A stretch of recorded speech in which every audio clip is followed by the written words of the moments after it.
네, 아이고 부족한 저희를 이렇게 큰 박수로 환영해 주셔서 진심으로 감사를 드립니다. 저는 수원에서 새벽 어둠을 뚫고 이곳까지 달려왔습니다. 복음문화축제 나주교회의 이 자리에 부족한 저희를 인도해 주신 하나님께 먼저 진심으로 감사를 드리고요. 또 이렇게 귀한 시간을 저희에게 내어주신 목사님과 교회 모든 분들에게도 진심으로 감사를 드립니다. 좋은 계절이에요. 그렇죠? 지나간 여름이 너무나도 많이 무더워서 힘들었는데 요즘은 좀 쌀쌀하긴 하지만 날씨 때문에 행복을 느끼고 있답니다. 여러분들은 어떠신지 모르겠습니다. 우리가 작은 것에 행복을 느낄 수 있는 것도 그것도 하나님의 은혜라고 생각을 합니다. 먼저 모세를 소개해 드리도록 하겠습니다. 모세는요, 올해 나이가 만으로 32세가 되었습니다. 그런데 지적장애로 인해서 정신연령은 서너 살 수준에 머물러 있어요. 오른쪽 편마비로 인해서 지체 장애가 있고요. 한쪽 귀가 들리지 않고 눈도 한쪽 눈으로만 자기가 보려고 하는 초점에서만 아주 조금 볼 수가 있습니다. 악보는 전혀 보지 못하고요. 모든 노래는 다 듣고 외워서 부르고 있어요. 그리고 그 밖에 일상생활하는 데 있어서 먹는 거, 입는 거, 씻는 거, 또한 신변 처리까지 저의 도움이 다 필요한 상황이에요. 그래서 저는 지금 이 순간까지도 모세의 전용 몸종으로 살고 있습니다. 하지만 존재만으로도 감사한 일이기에 그저 감사한 마음으로 아이를 돌보고 있습니다. 이렇게 할 수 있는 것보다 할 수 없는 것이 더 많은 모세가요, 정말 전적인 하나님의 은혜 가운데 백서예술대학교를 졸업을 했습니다. 아이고,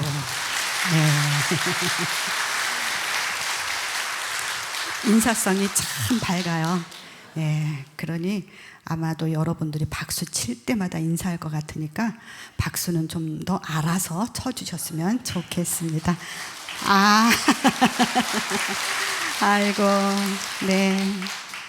너무나 감사를 드립니다. 이렇게 부족한 저희를 세우신 하나님께서 저희에게 베풀어 주신 그 은혜, 하나님께서 여러분들에게 동일하게 은혜를 베풀어 주실 거라고 생각합니다. 복음문화축제가 지금 4주째라고 제가 알고 있습니다. 그동안에 많은 은혜를 받으실 줄로 믿고요. 제 바람이 있다면 오늘 더 큰 은혜를 받으시기를 바랍니다. 아마 하나님께서 저희가 너무나도 부족하고 자랑할 게 없기 때문에 그 어느 때보다 오늘 은혜를 충만히 부어주시고 또 저희를 통해서 위로받고 회복되고 또 삶의 희망을 느끼는 그런 시간이 되어질 줄로 믿습니다. 이렇게 세워주신 하나님께 먼저 모세가 찬양으로 고백하고 그 다음에 간증을 이어갈까 합니다. 이 모든 것이 다 하나님의 은혜이기에 하나님의 은혜 찬양으로 고백하면서 시작하도록 하겠습니다. 감사합니다.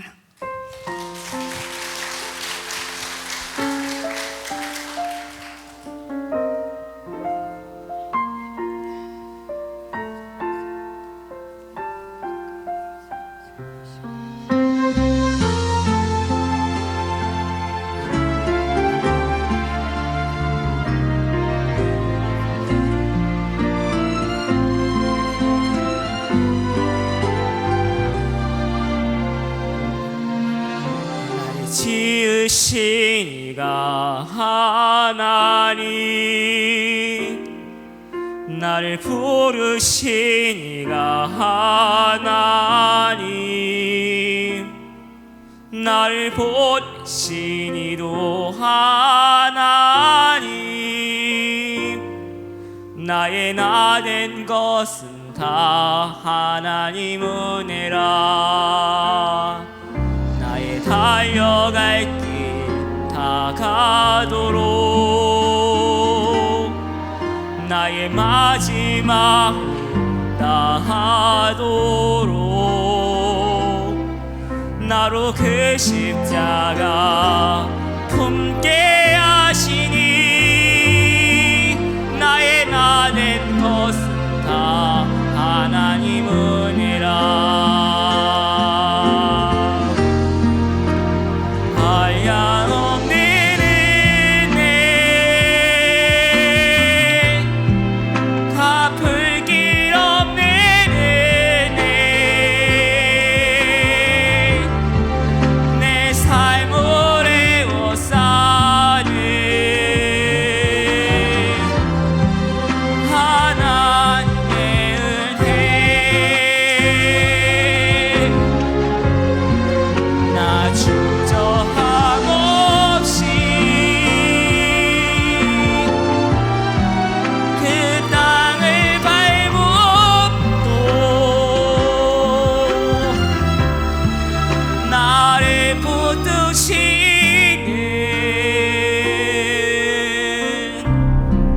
하나님의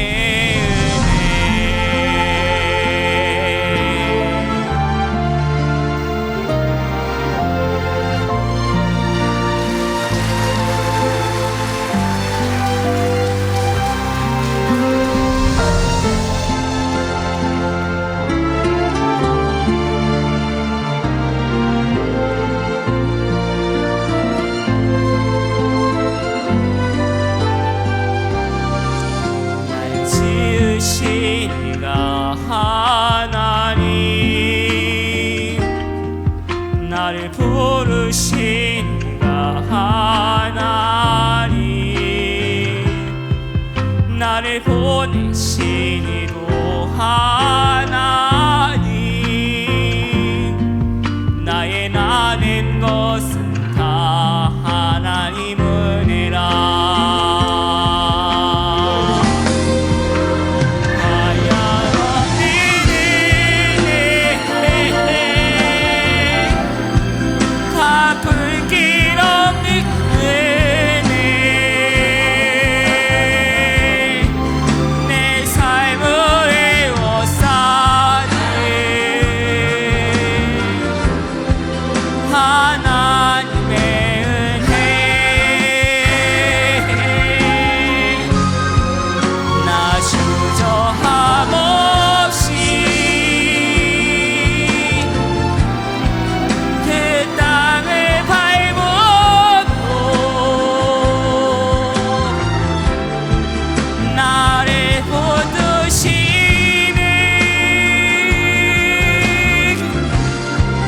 하나님의 은혜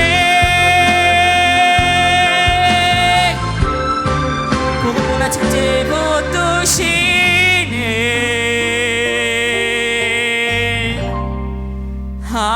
하나님의 은혜. 아멘.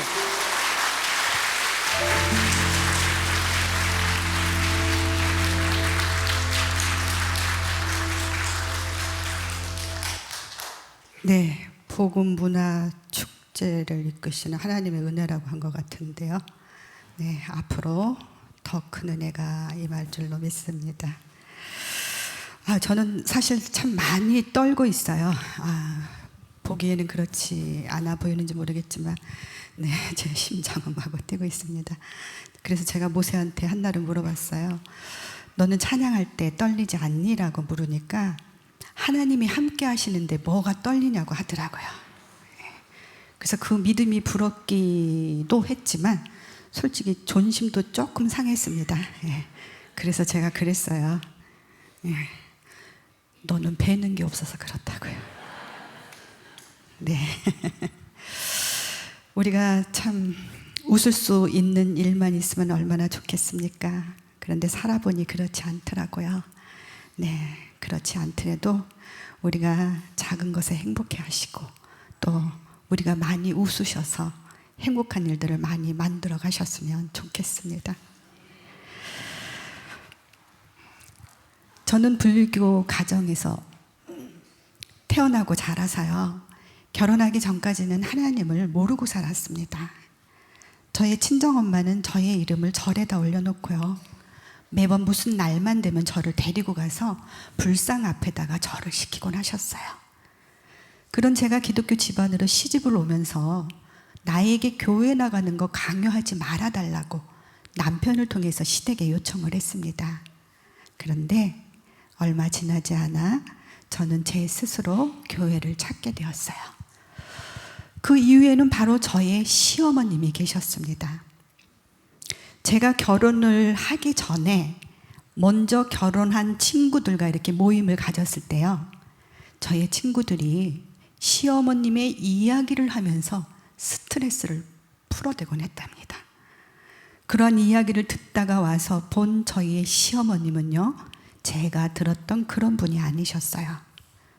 언제나 조용히 기도하는 모습을 보게 되었고요, 참으로 인자하시고 자상하시고 온유하시고, 또 당신의 입장보다는 상대방의 입장에서 모든 것을 배려해 주시면서 사랑으로 감싸 주시던 분이셨습니다. 제가 예수님의 사랑을 알고 난 후에 생각해 보니 저희 시어머니께서는 예수님의 사랑을 생활 속에서 몸소 실천하면서 사셨던 분이셨습니다. 그런 어머님을 보면서 어머님이 섬기는 그분이 좀 궁금하게 생각이 들 때쯤 저희 어머니께서 나에게 효도하는 것은 다른 거 다 필요 없다. 그저 예수 잘 섬기면 그것이 곧 나에게 효도하는 것이다 라는 말씀을 하셨어요. 그 말씀을 듣는 순간 저는 어머님을 기쁘게 해드리고 싶은 마음이 드는 거예요. 그래서 저는 교회를 찾게 되었습니다. 처음에 교회에 왔을 때는 그냥 모든 것이 다 낯설고 어색했어요. 그런 저에게 어머님은 신앙의 멘토로서 저를 잘 이끌어 주셨습니다. 그렇게 조금씩 하나님을 알아가기 시작할 때에 첫째로 예쁜 딸을 선물로 주셨습니다. 고사리 같은 두 손을 모으고 내 동생 살려달라고 흐느끼던 아이, 엄마와 매일같이 붙어있는 모세가 부러워서 자기도 아프게 해달라고 기도했다던 그 작은 아이는 어느새 한 아이의 엄마가 되었고요, 지금은 누구보다도 저를 다 이해해주고 기도로 응원해주는 든든한 동력자가 되었습니다. 둘째 아이 모세를 가졌을 때는 제가 묻지도 않았는데 의사분께서 아들이라고 일러주시더라고요. 저는 그 아들이란 말이 왜 그리도 기뻤던지요, 저의 입가에서는 미소가 떠날 줄 몰랐습니다. 하지만 그 기쁨도 잠시 얼마 지나지 않아서 정말 저희 부부가 감당하기에는 너무나도 큰 시련이 기다리고 있었습니다. 임신 4개월 말경에 초음파 검진을 통해서 아이의 머리 뒤쪽 부분에 뼈가 형성이 되지 않아 탁구공만하게 구멍이 생겼는데요. 네, 자기가 가리키네요. 지금도 뒤에 그 구멍이 그대로 있습니다. 그 구멍으로 안에 들어 있어야 할 뇌가 밖으로 다 흘러나와서 아기가 살 수 없다는 진단을 받게 되었어요. 저는 정말 큰 충격을 받았습니다. 저희 시어머니께서는 목사님께 신방을 요청했고요, 저희 가족 모두는 그 보이지 않는 생명이 가여워서 눈물로 기도하며 예배를 드렸습니다. 그리고 오진일 가능성을 염두에 두고 한 주간 동안 기도하고 가서 다시 재검진을 받기로 했는데요, 그때 저는 처음으로 아주 간절한 마음으로 하나님 앞에 무릎을 꿇었습니다. 그렇게 한 주간 동안 간절하게 기도하고 가서 다시 재검진을 받았지만 결과는 마찬가지였고요, 의사분께서는 낙태를 권유했습니다. 산부인과 의사분들 전체 회의에서 이러한 경우에는 도저히 아기가 살 수 없고 산모도 위험할 수 있으니 낙태를 해야 된다고 최종적으로 결론을 내리고 통보를 해왔습니다. 그때는 저희도 어쩔 수가 없어서 낙태 수술 날짜를 잡고 병원에 입원을 했어요. 환자복을 갈아입고 수술을 대기하고 있을 때 목사님께서 위로차 신방을 오셨습니다. 그리고 우리가 함께 읽은 본문 사무엘상 1장 12절에서 18절 말씀, 한나의 기도라는 제목으로 예배를 드렸어요. 그 하반절 내용에 보면 엘리가 대답하여 이르되 평안히 가라. 이스라엘의 하나님이 네가 기도하여 구한 것을 허락하시기를 원하노라 하니 이르되 당신의 여종이 당신께 은혜 있기를 원하나이다 하고 가서 먹고 얼굴에 다시는 근심빛이 없더라. 성경 말씀을 알지도 못했던 제가 그 말씀을 받는 순간 마음의 평안이 찾아왔습니다. 그리고 그때까지 한 번도 느끼지 못했던 아이의 미세한 태동을 느끼게 되었고요.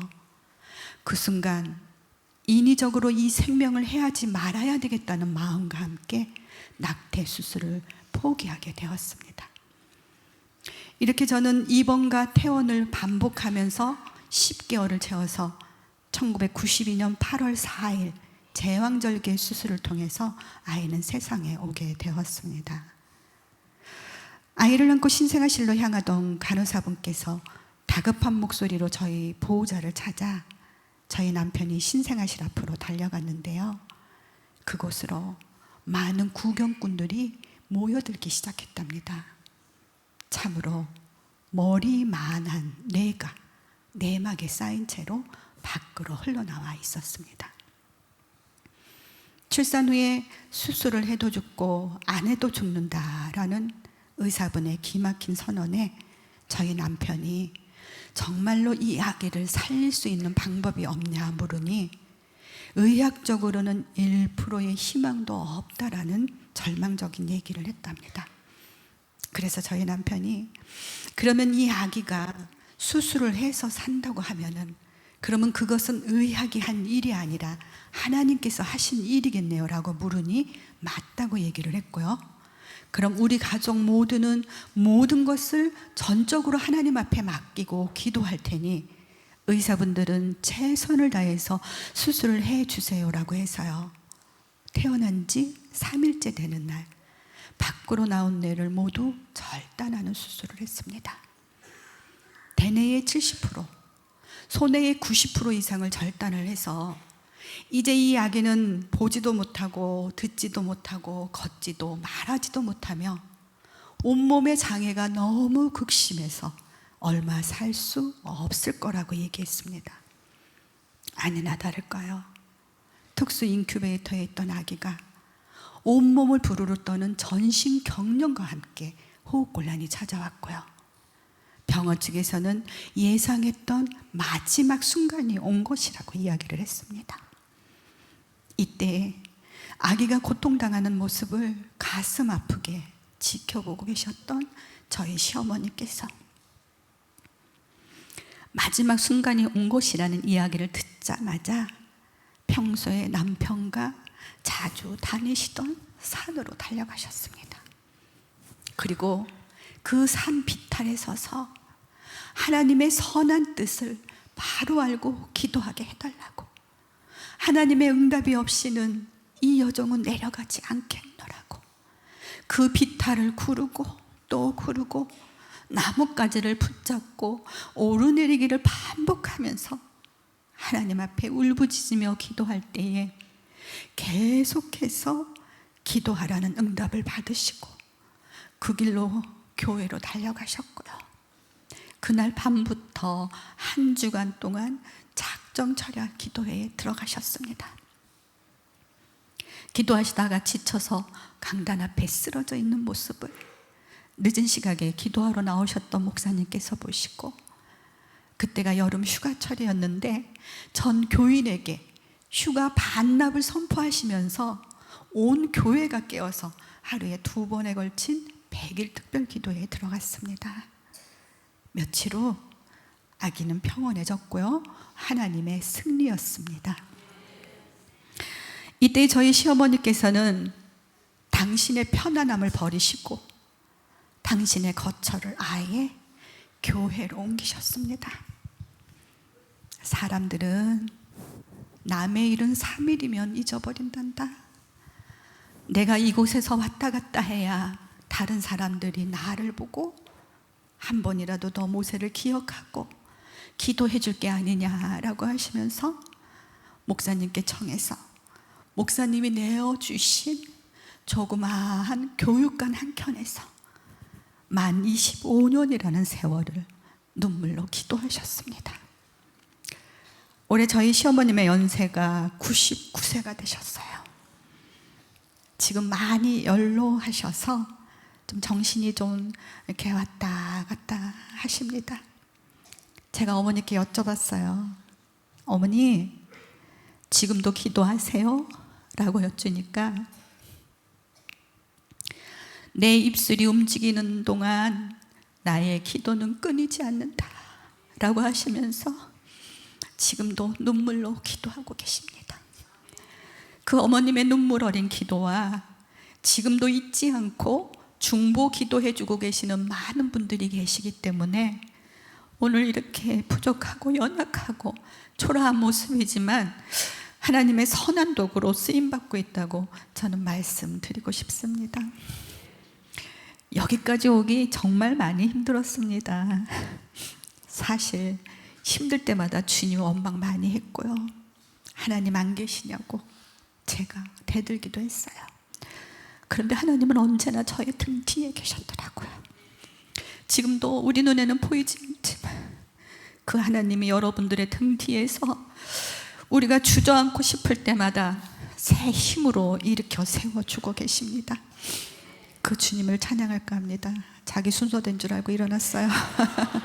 나의 등 뒤에서라는 찬양을 할 건데요, 우리 함께 박수 치면서 불러도 좋을 것 같습니다. 나의 등 뒤에서 찬양하도록 하겠습니다.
여전히 계신 주,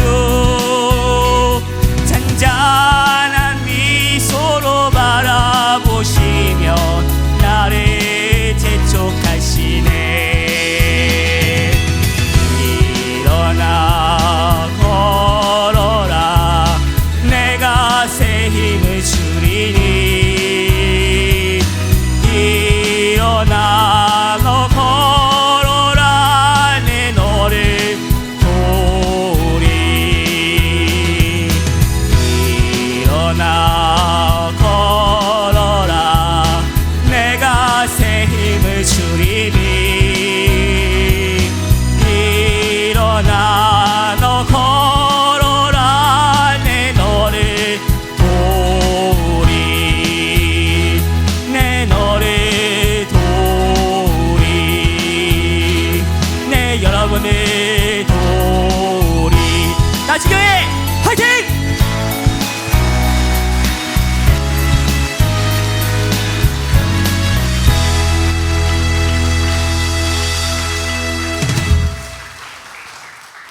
네, 흥이 많죠? 예. 나주교회 화이팅이랍니다. 아멘. 아이고, 네, 아멘도 잘하네요. 몸무게가 미달이라는 이유로 퇴원이 안 된다는 것을요. 퇴원 후에 아기에게 일어나는 일은 어떠한 것도 병원 측에 책임을 묻지 않겠다는 각서를 쓰고서 아이를 강제로 퇴원을 시켰습니다. 저희는 바로 교회로 달려갔고요. 목사님께 기도를 받고 집으로 돌아왔습니다. 33일 만에 가족의 품으로 돌아온 아기의 모습은 정말 너무나도 비참한 모습이었어요. 머리는 찌그러진 냄비 모양이었고요. 몸은 뼈의 가죽만 비비 틀어져서 꽈배기처럼 꼬여 있었습니다. 정말 눈 뜨고 보기 힘들 정도의 모습이었어요. 지금 살아서 숨을 쉬고 있다는 그 자체가 바로 기적이었습니다. 우유 한 모금을 제대로 삼키지를 못했어요. 아기는 눈만 뜨면 울어댔습니다. 배가 고파서 우는 건지 어디가 아파서 우는 건지 아기는 마구 입을 벌려 눈물을 흘리며 울어댔는데 그 우는 아기의 입에서는 울음소리조차 나오질 않았습니다. 그리고 어떠한 소리에도 아무런 반응을 보이지 않는 아기를 보면서 저는 기도했어요. 어떤 모습이라도 좋으니 그저 살아서 내 곁에만 있어 달라고 간절한 마음으로 기도하며 사랑을 다해서 아기를 보살펴 주었습니다. 그런데 아기에게 뇌를 잘라낸 합병증으로 인해서 뇌수용이 찾아왔고요. 그로 인해서 뇌출혈을 일으켰습니다. 숨이 끊어졌다는 의사 선생님의 말씀에 저는 정신을 잃었고요. 아기는 1분 간격으로 숨이 끊어졌다 붙었다를 반복을 했습니다. 응급으로 뇌출혈 수술을 받고 중환자실에 있는 아기를 보러 갔습니다. 피투성이가 된 모습으로 산소호흡기를 의존한 채 고통스러워 신음하고 있는 아기의 모습을 보면서 내가 그 고통을 대신해 줄 수 없음에 살아만 달라고 한 것이 꼭 나의 욕심인 것만 같아서 아기에게 너무나도 미안했어요. 그래서 중환자실이 떠나가라고 통곡하며 울어댔습니다. 그때 옆에서 조용히 기도하고 계셨던 저희 시어머니께서 하나님의 선한 뜻이 분명히 있을 거다, 우리 믿고 기도하자라고 해서 저는 어머님과 함께 하나님의 선한 뜻을 쫓아 기도하기 시작을 했습니다. 그리고 아기에게 최선을 다하기 위해서 뇌수종의 전문 병원을 수소문하기 시작했는데요. 돌아오는 대답은 모두가 다 뇌를 잘라냈다는 이유로 거절을 하는 것이었어요. 그래서 그 문제를 놓고 기도하기 시작했고요. 한 달 만에 하나님의 응답하심으로 지금의 서울 성모병원으로 아기를 옮길 수 있게 되었습니다. 그때 당시에 뇌수종 수술을 성공적으로 마치신 박사님을 만나게 되었고요. 그 박사님께로부터 머리에 관을 받고 그 관에 호스를 연결해서 지금도 이렇게 목을 지나 윗속으로 인공적으로 내수를 흐르도록 하는 수술을 했습니다. 그런데 1년 뒤에 그 관이 막히면서 다시 뚫는 재수술을 해야만 하게 되었어요. 이렇게 아기는 4번의 뇌수술과 뒤틀어진 다리를 교정하기 위해서 2번의 수술을 더해서 총 6번의 수술을 했는데 정말 하나님의 은혜 가운데 아기는 장하게도 잘 견뎌 주었습니다. 저희는 수술비로 인해서 참 많은 빚을 지게 되었습니다. 그런데 또 설상가상으로 남편이 하던 일이 잘못되면서 저희는 정말 큰 어려움에 닥치고 말았어요. 어느 한 곳도 도움을 요청할 만한 곳이 없었습니다. 너무나도 힘든 나머지 정말 모든 것을 다 내려놓고 싶을 때 하나님은 저희 부부에게 무릎 꿇어 기도하게 하셨고요. 하나님의 은혜 가운데 우리가 지켜줘야 할 아픈 아이를 보게 하셨습니다. 그리고 저희 남편이 이제 우리는 더 이상 내려갈 곳이 없으니 이제 위로 올라갈 일만 남아있어. 그러니 우리 힘내서 위로 올라갑시다 라는 말을 하더라고요. 저 그때 하나님께 너무나도 감사했고요. 그런 말을 해준 저희 남편에게도 너무나도 고마웠습니다. 그래서 남편에게 저도 조금이나마 힘이 되어주고 싶었어요. 그래서 아픈 아이를 데리고 제가 할 수 있는 일을 찾아서 하기 시작을 했습니다. 목욕탕 청소, 우유 배달, 커피 자판기와 음료수 자판기 관리 등등. 아이를 데리고 할 수 있는 일은 제가 최선을 다해서 정말 열심히 일했고요.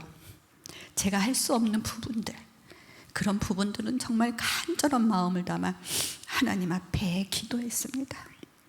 그렇게 열심히 살아가는데도 어려워진 그 환경은 그렇게 쉽게 회복이 안 되더라고요. 그런데 한날 제가 목욕탕 청소를 하기 위해서 탕 안에 있는 물을 퍼내기 위해 모터를 들고 가던 길에 그만 미끄러지면서 넘어지게 되었고요. 그 모터를 가지고 제 다리를 찍는 그런 사고가 있었습니다. 너무 아파서 주저앉아 한참을 울어댔어요. 울다가 본 제 모습은 정말 너무나도 초라했고 너무나도 비참했습니다. 그래서 그때 하나님 참 원망 많이 했습니다. 하나님은 나를 사랑하신다면서 왜 이렇게 나에게 고난만 안겨주느냐고. 아픈 아이가 있으면 경제적인 여건이라도 좀 좋게 해줘야 되는 게 아니냐고.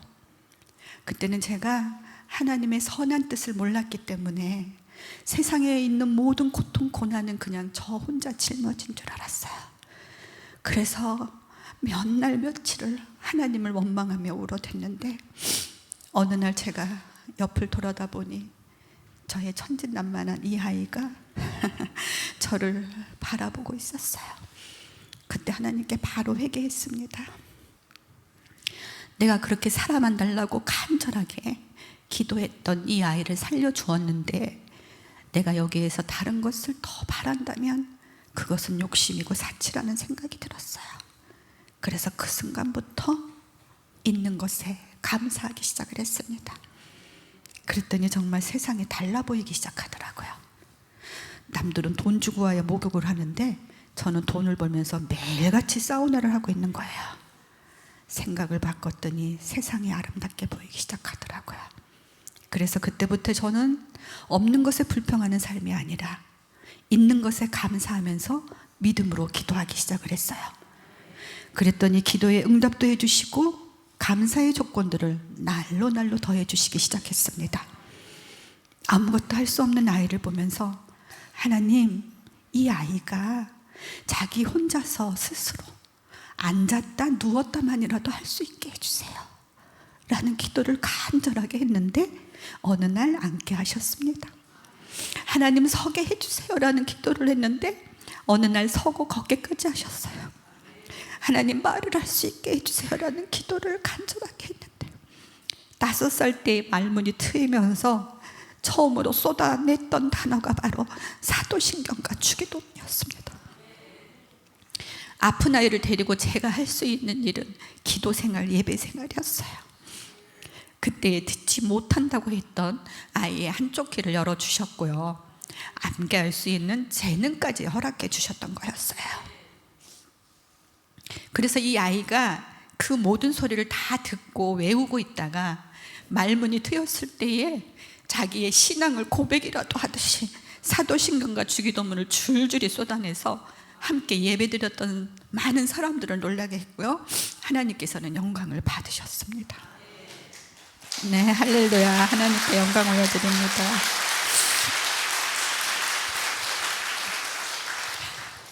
이때부터 이 아이는 각종 모든 소리를 다 따라하기 시작을 했어요. 그래서 저희 교회에서 아이의 별명이 앵무새였습니다. 네, 그리고 정말 먹지도 못하고 성장하는 아기를 보면서 기도 먹고 자라는 아이라는 별명도 얻게 되었어요. 7살 때까지 아이가 할 수 있는 일은 거의 없었습니다. 한쪽 귀로 들리는 그 소리에 민감한 반응을 보이고 있을 때 저희 시어머니께서 또래의 아이들 소리만이라도 들으라고 성교원회를 데리고 다녔어요. 그 성교원에서 재롱잔치 할 때에 저희 시어머니께서 모세에게도 무언가를 시키고 싶으셔서 암기 재능이 있는 걸 아시고 요한복음 15장 1절에서 16절까지의 말씀을 암송을 시켰습니다. 그리고 찬양도 곧잘 이렇게 따라 불렀어요. 그래서 찬양도 한 곡 부르게 했어요. 그런데 찬양이 끝나고 난 다음에 많은 분들의 반응을 보게 되었습니다. 그 반응을 보면서 하나님이 저희 부부에게 모세가 할 수 있는 것은 노래다라는 것을 알게 하셨어요. 그래서 그때부터 아이에게 집중적으로 노래를 들려주고 또 들려주고 시키고를 반복을 했습니다. 재롱잔치가 끝나고 난 다음에 한 자매가 저를 찾아와서 모세의 찬양 소리가 귓전에서 떠나지 않으니 매일같이 모세의 찬양을 들을 수 있게 녹음을 좀 하자고 하더라고요. 근데 저희 교회의 자매가 아니었습니다. 그래서 그 자매네 교회에 가서 이렇게 오르간을 치면서 찬양을 몇 곡 녹음을 했거든요. 그 7살 때 불렀던 그 생생한 목소리 지금 준비되어 있습니다. 네, 한번 들어보는 시간 갖도록 하겠습니다. AR 부탁드립니다.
아멘. 행복하신가요? 왜 행복하세요? 나는 행복해요. 제사함 받았으니. 주님 한 분밖에는 아는 사람 없어요. 우리 모두의 고백이 되었으면 좋겠습니다. 따라만 말하던 아이의 입에서 자기 자신은 하나님을 찬양하는 것이 자기의 삶이라는 고백을 했습니다. 그 고백을 들은 저희 시어머니께서 저에게 이렇게 기도하라는 거예요. 모세가 세상을 무대 삼아 하나님을 찬양하는 사람이 되게 해달라라고요. 그래서 저는 그 기도를 했습니다. 그랬더니 하나님의 모세의 순수한 그 고백도 들으시고 정말 하나님의 때에 하나님께서 가장 좋은 방법을 통해서 아이를 세상 속에 알려주셨어요. 2013년도 1월 29일 평창 동계 스페셜 올림픽 개막식에서 생방송으로 애국가를 부르게 했고요.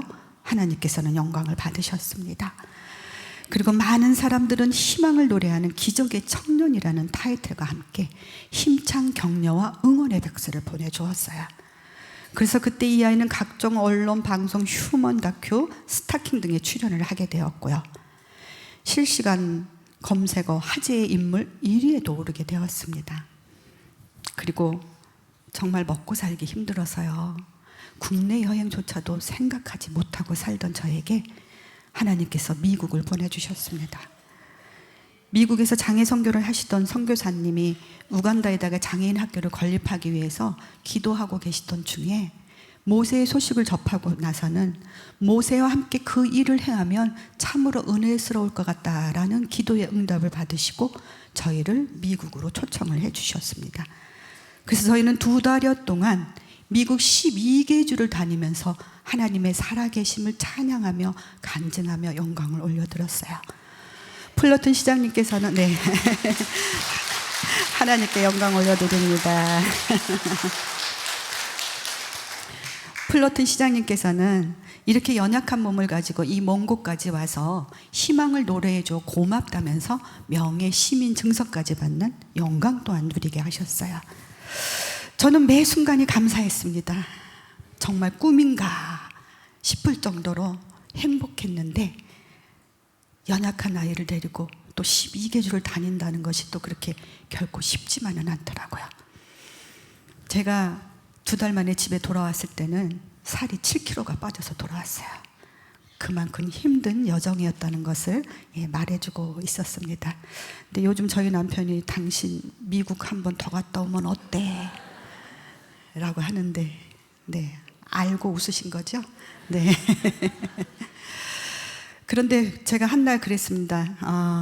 모세야, 엄마는 너무 감사하긴 한데 엄마는 빨리 집에 돌아갔으면 좋겠다라고 했더니 글쎄 저보고 혼자 가라고 하더라고요. 네, 그래서 선교사님이 너는 왜 안 가게 물으니 자기는 뭐 미국 체질이나 어쨌대나 그래요.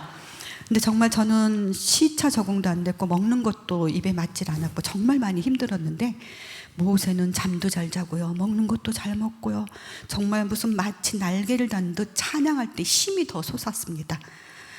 그런데 모세의 생각은 그게 아니었습니다. 저희가 미국에 도착하자마자 하루가 멀다 하고 하루에 1부, 2부, 3부까지 찬양을 했어요. 그랬더니 이 아이는 미국이라는 나라는 찬양하는 곳인 줄 알았던 거예요. 그래서 자기는 여기서 찬양할 테니 저보고 혼자 가라 그래가지고 처음에 올 때 애 좀 먹었던 그런 에피소드가 있었습니다. 그해 10월에 저희는 또다시 미국 샌프란시스코와 시애틀, 캐나다 밴쿠버를 가게 되었고요. 그곳에서 장애 사역을 하시는 선교사님들과 또 장애아를 키우면서 힘들고 지치신 부모님과 그의 가족들에게 하나님의 사랑으로 서로 위로하고 격려하고 회복하게 하셨습니다. 그리고 그 다음에 세계 장애인의 날 기념식이 또 뉴욕에서 있었는데요, 저희를 또다시 그곳으로 보내주셨고, 유엔 본부에서 모세의 입을 통해 하나님은 찬양으로 영광을 받으시고, 모세는 많은 분들의 기립박수를 받으며 승리하며 돌아오게 하셨습니다. 하나님이 이렇게 부족한 저희를 통해 일하시기 시작하시더니요, 이번에는 또 공영방송을 예배해 두셨더라고요.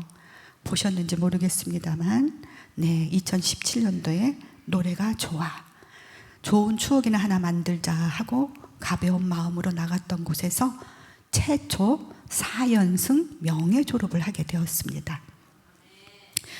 그 4연승 명예 졸업할 때 모세가 방송에다가 대고 네, 하나님 감사합니다를 3번을 외쳤습니다. 그게 녹화 방송, 편집 방송이에요. 그런데 참 교묘하게도 편집할 수 없는 부분에다가 하나님 감사합니다를 3번을 외치게 했습니다. 네, 그 일로 인해서 저희는 뭐 불의의 명곡, 아침마당, 톡소다, 각종 정말 뉴스에까지 많은 방송에까지 이렇게 출연을 하게 되었고요. 하나님을 모르는 세상 많은 분들에게까지도 모세의 기적을 알려주셨습니다. 그래서 그때 저희는 정말 그 뒤로부터 수많은 곳으로부터 이렇게 초청을 받게 되었고요. 네, 오늘 이 자리까지 오게 되었습니다. 저희가 지방을 참 많이 다니다 보니 휴게소에 잠시 들릅니다. 그러면 많은 분들이 또 모세를 알아봐요. 그리고 이차림으로 가니까 어디 연주하러 가나 봐요 라고 물어요. 그럼 모세는 이야기합니다. 교회 가는 길에는 교회에 하나님 찬양하러 가요 라고 하고요. 돌아오는 길에는 교회에서 하나님 찬양하고 와요 라면서 모세의 입을 통해서 하나님을 증거하게 하고 있습니다.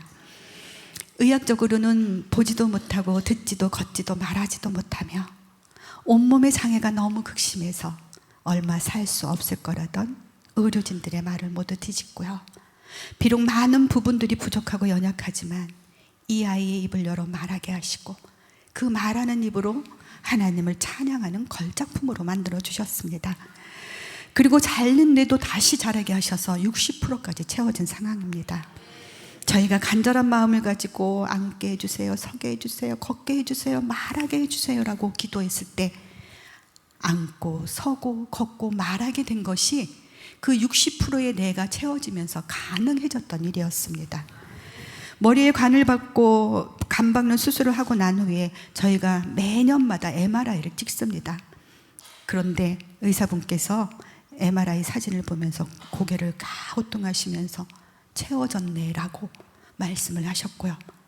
저희가 아니 뭐가 채워졌습니까? 그러니까 뇌가 채워졌다고. 그래서 뇌가 채워질 수 있는 겁니까? 라고 물으니 이것은 무엇으로도 설명할 길이 없다라고 해서 하나님의 영광을 받으셨습니다.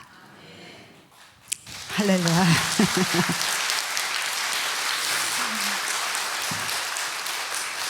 모세에게만 일어난 기적이라고 생각하시나요? 네, 그렇지 않습니다. 오늘 이 자리, 우리가 함께하는 이 자리, 이 시간이 바로 하나님이 우리에게 허락하신 기적이라는 사실이에요. 우리에게는 아무렇지도 않은 것 같은 이 평범한 일상이요, 지금도 누군가에게는 아주 간절한 기도가 되고 있다는 사실입니다.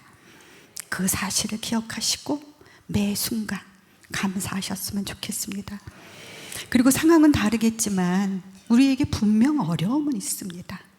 어떤 어려움이 있더라도 절대 포기하지 않으셨으면 좋겠습니다. 그리고 사람들은 10개를 가지고 10개 중에 9개를 가지고 있으면서도 4개 없는 그 한 가지 때문에 힘들어하고 계신 분들이 주위에 종종 계시더라고요. 이곳에는 없을 줄로 압니다만 혹여라도 그런 분들이 계신다면 지금 이 순간부터 없는 것에 불평하는 삶이 아니라 내게 있는 것에 감사하시면서 믿음으로 기도하셨으면 좋겠습니다. 그래서 고난이 기쁨이 되고 절망이 희망이 되고 하나님의 때에 하나님께서 베풀어 주시는 그 은혜로 말미암아 축복을 누리시는 여러분들이 다 되시기를 소망합니다.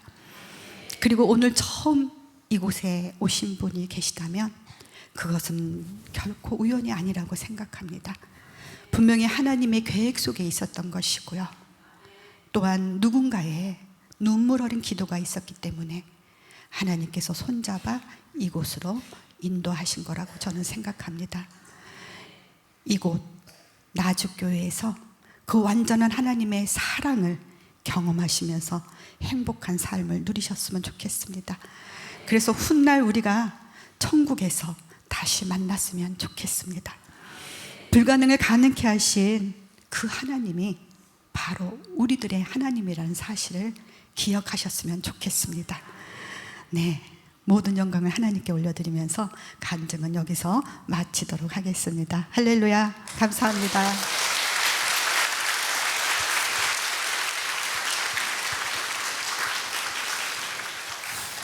모세는요, 모든 장르의 노래를 다 합니다. 네, 그래서 저희가 어떤 교회는 2번, 3번까지 갔어요. 처음에는 이렇게 예배 드렸고요, 그 다음에 올 때는요 그냥 유행가로 다 불러달래요. 예, 근데 참 하나님께서 모세에게 센스도 두셨는데, 예를 들어 내 나이가 어때서 노래 부르잖아요. 내 나이가 어때서 찬양하기 딱 좋은 나이인데, 기도하기 딱 좋은 나이인데, 이렇게 계산을 해서 부르고요. 또 목사님이 부르면 무조건 달려갈 거야, 성도님이 부르면 무조건 달려갈 거야, 막 이러면서 계산을 해서 노래를 또 이렇게 부르곤 한답니다. 자기는 죽는 순간까지 하나님 찬양하는 것이 자기의 삶이래요. 그래서 하나님이 모세의 그 고백을 들어주셨고요, 예, 찬양하는 것이 모세의 사명이 되었습니다. 그래서 지금도 많은 곳에 또 이렇게 하나님의 증거자로 서게 되었는데요. 모세가 그 코로나 기간 동안에 수술을 3번이나 했어요. 그래서 많이 몸이 연약해져 있습니다. 여러분들의 기도가 힘이 될 것 같으니까 네, 모세 생각나거든. 한 번만이라도 건강히 해서 기도해 주시면 감사하겠습니다. 그러면 그 기도에 힘입어서 하나님이 부르시는 곳 어디든지 달려가서 살아계신 그 하나님을 찬양하는 데에 큰 힘이 될 거라고 생각합니다. 마지막 곡 사명을 부를 건데요. 네, 혹시 사명 끝나고 난 다음에 여러분들이 어떤 반응을 보여주신다면 네, 그 반응에 저도 반응을 보여드리도록 하겠습니다. 네, 사명 찬양하도록 하겠습니다.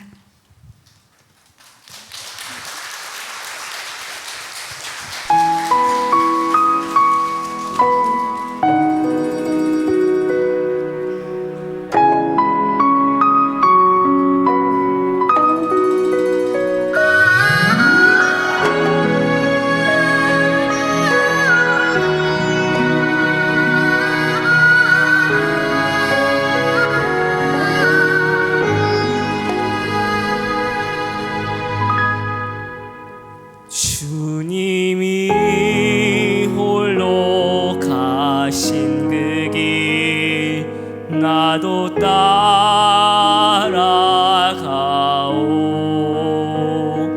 모든 물과 피를 흘리신 그 길을 나도 가오.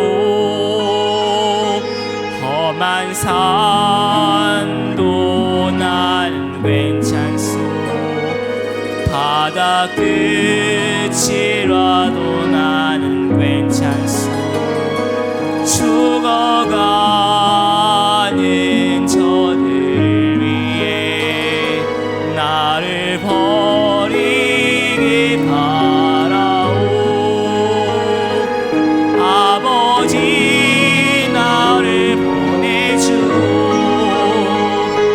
나는 달려가겠소.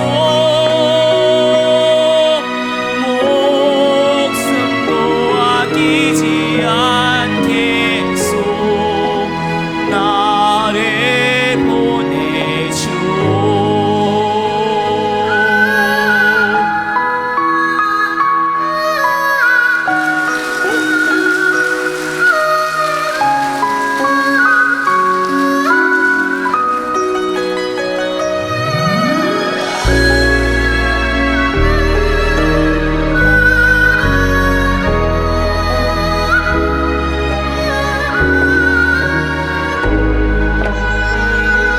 험한 산도 난 괜찮소. 바다 끝이라도 나는 괜찮소. 죽어가는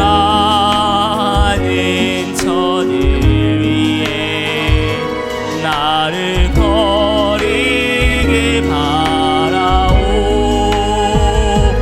아버지 나를 보내주오. 나는 달려가겠소. 목숨도 아끼지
아유, 감사합니다. 네. 네. 이런 한우를 언제 받아봤는지 모르겠습니다. 참으로 하나님께 감사를 드립니다. 저희의 부족한 만큼 여러분들에게 큰 은혜가 된 줄로 믿습니다. 네. 생명을 버리시면서까지 우리를 사랑하신 그 변함없는 사랑의 하나님. 제가 만난 하나님은 완전한 사랑이었습니다. 여러분들도 완전한 그 하나님의 사랑을 만나신 줄 믿고요. 세상에서 기적을 만들어가는 것도 사랑이라고 생각합니다. 여러분들 서로 사랑하시면서 많은 기적들을 만들어 가시면서 주 안에서 행복한 삶을 누리시기를 다시 한번 기원합니다. 박수 쳐주셨으니 못하는 노래지만 네, 함께 사랑을 위하여 부르면서 마치도록 하겠습니다. 늘 기도로 하나님의 사랑 속에서 평안하세요. 감사합니다.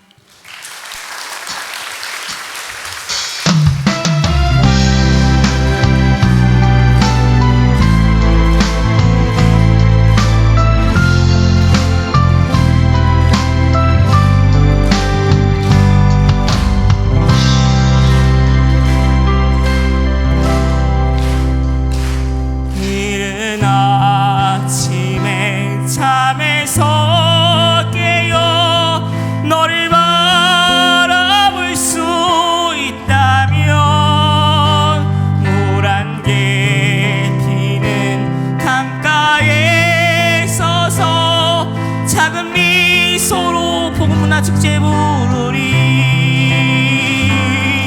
하루를 살아도 행복할 수 있다면 나는 그 길을 택하고 싶다.